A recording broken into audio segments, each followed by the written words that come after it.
Hello প্রিয় ভাই ও বোনেরা, আসসালামু আলাইকুম। আশা করি আপনারা সবাই ভালো আছেন। আলহামদুলিল্লাহ, আল্লাহ পাকের অশেষ রহমতে আমিও ভালো আছি। চলে আসলাম আপনাদের সাথে আজকের ব্লগটা শেয়ার করার জন্য। এটা হলো আমার বাপের বাড়ি, সেটাই আপনাদের সাথে শেয়ার করছি। বাপের বাড়ি মানেই মধুর হাঁড়ি, আমার কাছে তো সেটা, কেউ বলে শ্বশুর বাড়ি মধুর হাঁড়ি, তো এটা ছেলেদের পক্ষে, আর এটা আমার পক্ষে বাপের বাড়ি মধুর হাঁড়ি। তো প্রিয় ভাই বোনেরা, আপনাদের সাথে শেয়ার করছি আমাদের বাড়িটা, মানে আমার আব্বুদের বাড়িটা। তো এটা হলো রান্নাঘর, এই রান্নাঘরটা আপনাদের সাথে একটু শেয়ার করি। তো এখানে আমার আব্বু আম্মুরা কেউই পছন্দ করে না ভিডিও, সেজন্য আমি এটা লুকিয়ে করছি আপনাদের সাথে শেয়ার করার জন্য। তো প্রিয় ভাই বোনেরা, দেখতে থাকুন আমার ভিডিও। তো এই কদিন একটু সমস্যায় ছিলাম, ওই জন্য ভিডিও আপলোড করতে খুবই প্রবলেম হচ্ছিল। তো প্রিয় ভাই বোনেরা, এটা হলো গ্যাসের চুলো, একটাই চুলো, এক চুলোটা, আর এটা হলো শোকেসের মতো সাজিয়ে রাখছিল। তো তারপরে এটা হলো বাথরুমটাও একটু শেয়ার করলাম। আমার বাথরুমটা আমার খুবই ভালো লাগে। তো আমাদের যেমন বাথরুম, আমাদের অল্পতেই আসলে খুবই খুশি হয়ে যায়। তো দেখুন, এটা হলো আমাদের বাথরুম, মানে আমার আব্বুদের। টাইলসটা খুব সুন্দর না? তো টাইলসটা ভালো লাগলে অবশ্যই কমেন্ট বক্সে জানাবেন টাইলসটা কেমন। তো বাথরুমটাও নোংরা না, পরিষ্কার করা আছে ভালোভাবে, প্রতিদিনই পরিষ্কার করে রাখে সব সময়। তো এটা টিস্যু পেপার রেখেছে, এখানে টিস্যু পেপার রাখার জায়গা। আশা করি আপনারা অনেক ভালো ভালো ভিডিও দেখেন, তো আশা করি আমার ভিডিওটাও ভালো লাগবে।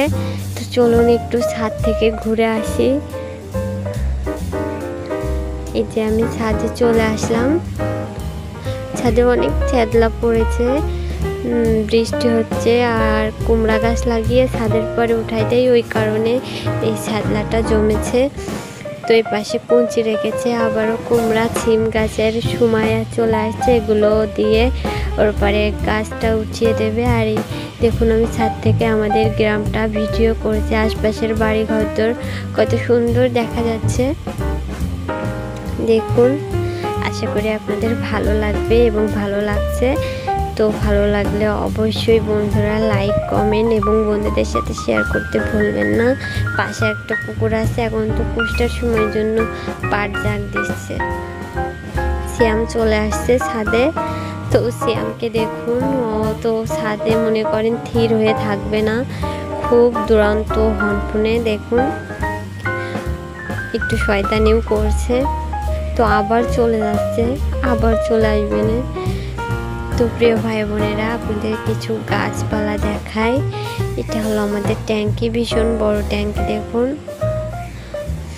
এখানে একটা দেবদার গাছ আছে, এই গাছের ফল দিয়ে অনেক একটা মহামূল্যবান কাজ করা হয়, সেটা হলো কলেমা। এই যে ফলটা দেখছেন, এই ফলের মধ্যে যে বিচিটা রয়েছে, সেই বিচিটা দিয়ে তবজি পড়া হয়, মানে 4-5 জন বসে কলেমা পড়া হয়, 1000, 2000 এভাবে একবারে পড়া হয়। এই যে সেই বীজটা দেখুন, আমি বের করে আপনাদের দেখাচ্ছি। তো এগুলো তো কাঁচাতে আমি দেখালাম, কিন্তু পেকে পেকে পড়ে, তার বীজটা বের হয়ে পড়ে, সেইটা নিয়েই মানে তবজি পড়া হয়। এই যে দেখুন, সেইটা দেখাচ্ছি পাকাটা। তো শ্যামের কিছু ফল এগুলো ছিঁড়ে দিই, তাহলে ও থির হয়ে খেলাটা করবে, না হলে ছোটাছুটি করে বেড়াচ্ছে।